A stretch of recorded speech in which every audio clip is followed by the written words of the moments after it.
Hi, this is Bruce, and today we're going to be looking at how to use different patterns for caching our PWA. In part one, we created a quick intro PWA where we could see that we were able to cache the files that we need so that our project or our PWA, our application, would work offline. In part two, we looked at how we can use Lighthouse in order to audit our PWA, especially for performance and to make sure that it meets the requirements for progressive web app. And in part three, we're going to be looking at different caching patterns for our PWA. So what I've done is I've copied everything from part two and changed the images and then uploaded it as part three, also changing the file name for the service worker as well as the cache name so that we could start fresh. So let's come over here, and if I take part three offline and refresh, you can see obviously it's not working. It hasn't been cached yet.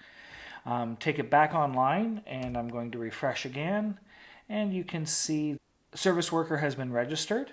It's also activated and running, and in the cache you can see we have the files including the CSS, the index, and the images.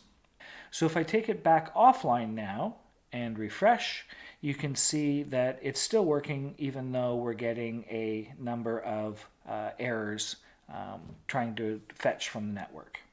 Right? So we're first of all trying to fetch from the network or make the request from the network.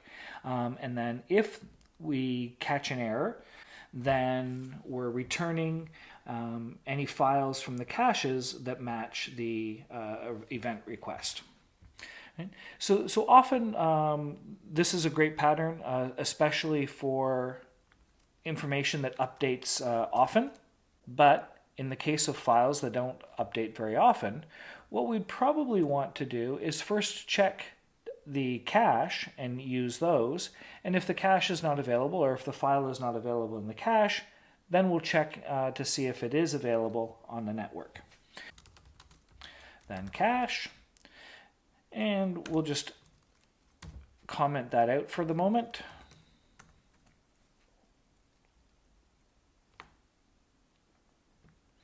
Duplicate it. And then we'll create a version where we first check the cache, then go to the network.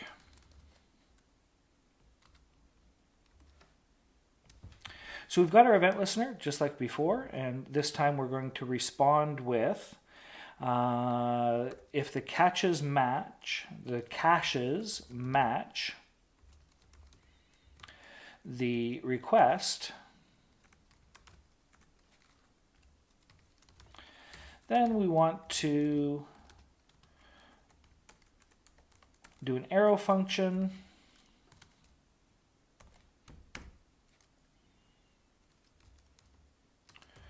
to return the response.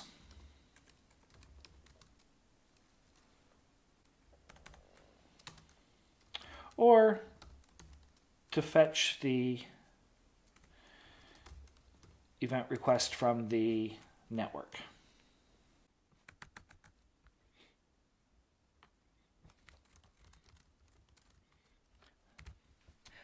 So I've uploaded this, and then we'll flip over to the browser.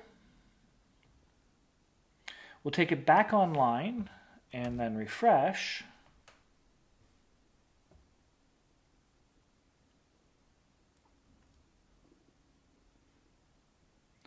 And then you can see now it's updated the application.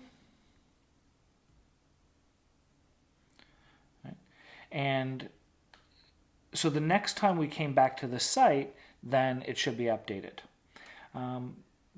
We have two ways of making this faster. One is in development, we can click on skip waiting, or as you saw before, if we wanted to uncomment. So I'm going to go ahead and click on skip waiting. And now you can see the PWA has been activated and it's running. And if we go offline and refresh, then you can see obviously that the PWA is still working.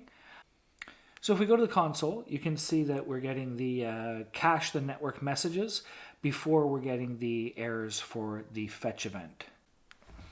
So let's come back here, and I'm going to make a change.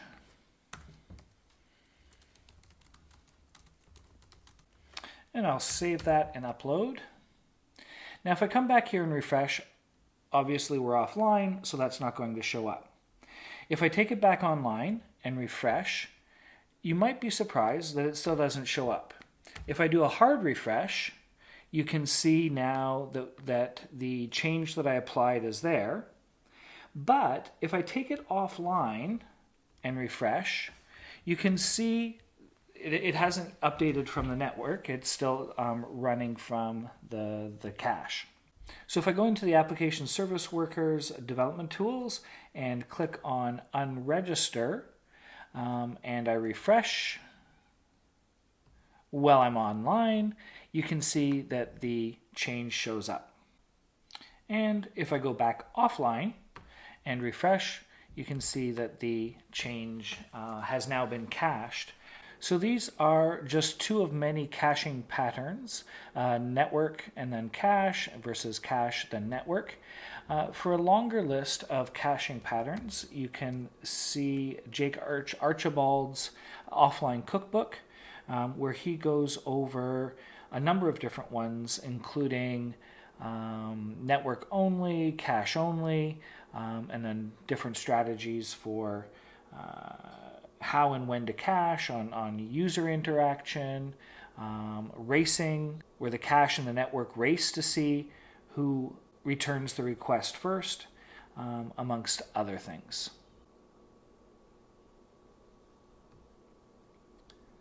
So I hope this helps.